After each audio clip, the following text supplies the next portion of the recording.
Hello दोस्तों, उत्तराखंड की पाठशाला में आप सभी का स्वागत है। तो देखिए दोस्तों, आज तारीख 28 नवंबर और आज अभी एक एग्ज़ाम हुआ है उत्तराखंड में जिसका नाम था फॉरेस्ट रेंजर ऑफिसर का।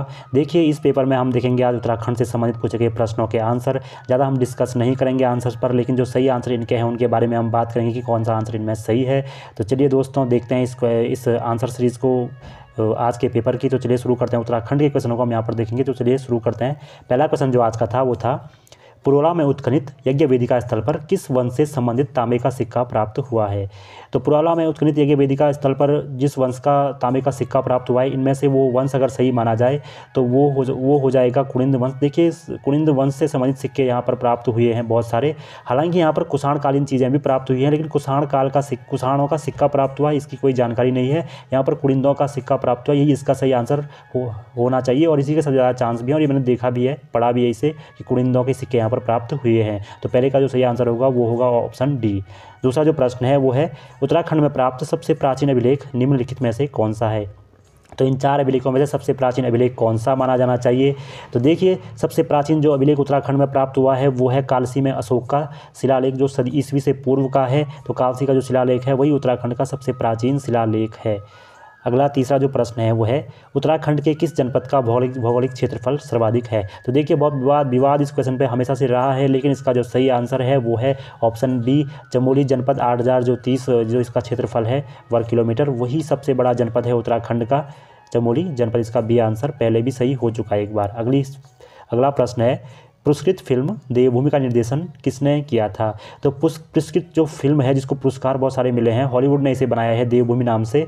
तो इसके जो रहे हैं निर्देशक कौन थे, तो देखिए जो ऑप्शन ए है गोरान पेस्किलविच, इन्होंने इसे बनाया था और 2016 में ये फिल्म बनी थी। हॉलीवुड द्वारा निर्मित ये फिल्म है और एक किसान के जीवन पर यह फिल्म बनाई गई है, देवभूमि।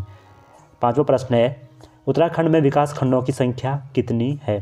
तो उत्तराखंड में विकास खंडों या ब्लॉकों की कुल जो संख्या है वो है 95। अन्य जो प्रश्न है वो है, निम्नलिखित में से कौन सा एक खिलाड़ी उत्तराखंड से नहीं है।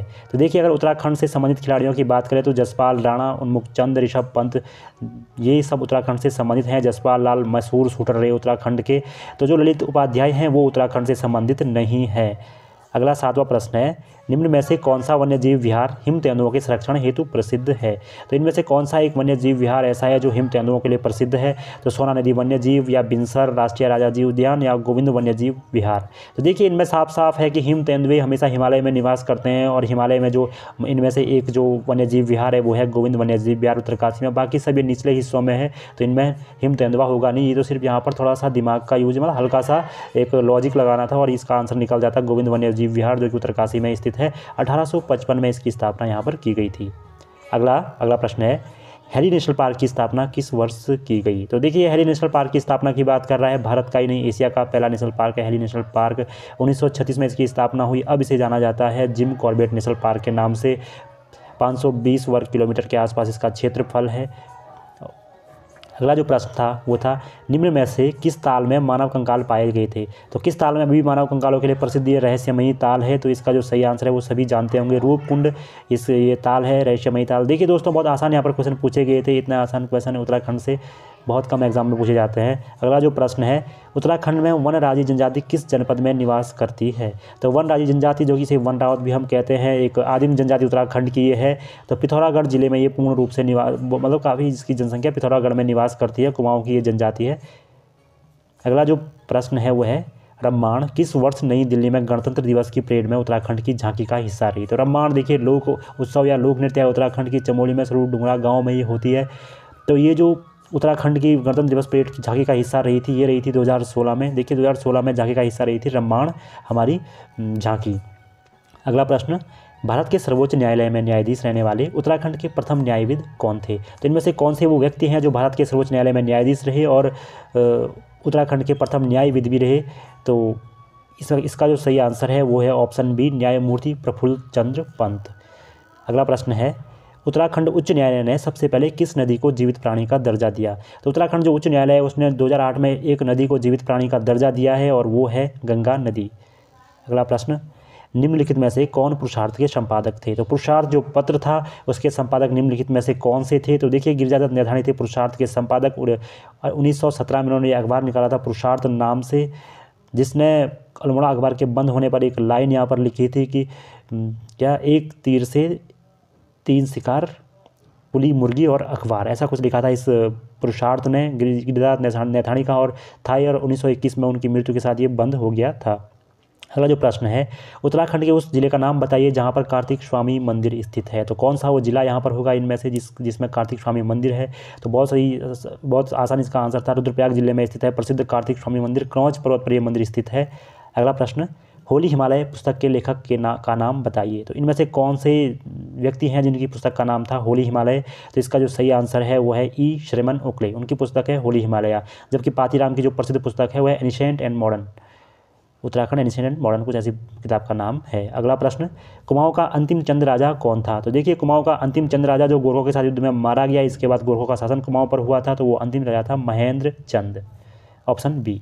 अगला प्रश्न, गढ़वाल के उस शासक का नाम बताइए जो आदिनाथ के नाम से जाना जाता है। तो देखिए, आदिनाथ के नाम से जाना जाता है, सांवरी ग्रंथ एक ग्रंथ है नाथपंथियों का, उसमें से आदिनाथ कहा गया है। तो इसका जो सही आंसर है वो है ऑप्शन ए अजयपाल। अगला प्रश्न, देहरादून किस वर्ष रेल मार्ग से जोड़ा गया? तो देहरादून जब रेल मार्ग से जुड़ा था तो वो वर्ष था ऑप्शन बी 1900 में देहरादून को रेल मार्ग से जोड़ा गया था। 2000 में 100 वर्ष पूरे किए थे देहरादून में रेल ने। अगला प्रश्न, खतलिंग हिमानी किस नदी का उद्गम है? तो खतलिंग हिमानी जो टिहरी में स्थित है, यहाँ से किस नदी का उद्गम होता है? तो इसका जो सही आंसर है वो है भिलंगना नदी। भिलंगना नदी जो टिहरी में बहती है, टिहरी डैम इस पर बना हुआ है भागीरथी की संगम पर, तो ये निकलती है खतलिंग ग्लेशियर से। अगला प्रश्न, उत्तराखंड से खड़ी बोली के पहले कवि कौन थे? तो कौन वो व्यक्ति थे जो खड़ी बोली के पहले कवि उत्तराखंड में थे? तो देखिए, उत्तराखंड के पहले कवि माने जाते हैं लोक कुमाऊनी के लोकरत्न पंत गुमानी, ऑप्शन सी। तो यही पहले कवि हैं खड़ी बोली के। खड़ी बोली जिसे हम हिंदी भी कहते हैं, आज जो हिंदी है हमारी वही खड़ी बोली है। अगला प्रश्न, शिव प्रसाद डबराचारण जाने जाते हैं। तो किस रूप में शिव प्रसाद डबराचारण जाने जाते हैं? इन्होंने बहुत सारी पुस्तकें लिखी हैं, लेकिन इनका मूल कार्य क्या था, कहाँ पर इन्होंने शोध कार्य किया? तो इतिहास कार्य थे, बहुत सारा इतिहास से जुड़े हुए बहुत सारे शोध कार्य इन्होंने किए, तो इतिहासकार हैं शिव प्रसाद डबराचारण। अगला प्रश्न, उत्तराखंड में दूसरी सबसे ऊंची पर्वत चोटी कौन सी है? तो देखिए, उत्तराखंड की जो सबसे ऊंची पर्वत चोटी है वो है नंदा देवी, जिसकी 8000 जो भी आपको ऊंचाई पता होगी इसकी। तो देखिए, जो कॉमेट है 7756 मीटर, वो इस सबसे ऊंची चोटी है, दूसरी सबसे ऊंची चोटी है उत्तराखंड की। नंदा देवी की ऊंचाई की बात करें तो 7817 है जो सबसे ऊंची चोटी है नंदा देवी, और दूसरी है कामेत। अगला प्रश्न है, उत्तराखंड राज्य का सबसे लंबा हिमनद कौन सा है?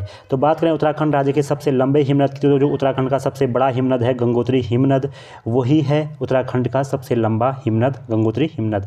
और अगला है अंतिम प्रश्न आज का है, नेहरू पर्वतारोहण संस्थान कहाँ पर स्थित है? तो देखिए, पर्वतारोहण से संबंधित सबसे बड़ा संस्थान भारत का नेहरू पर्वतारोहण संस्थान जो है वो उत्तरकाशी में स्थित है। 1965 में इसकी स्थापना हुई थी। तो देखिए, ये थे उत्तराखंड से संबंधित प्रश्न। बहुत अच्छे प्रश्न यहाँ पर सरल प्रश्न पूछे गए थे दोस्तों, तो जुड़े रहिए। धन्यवाद।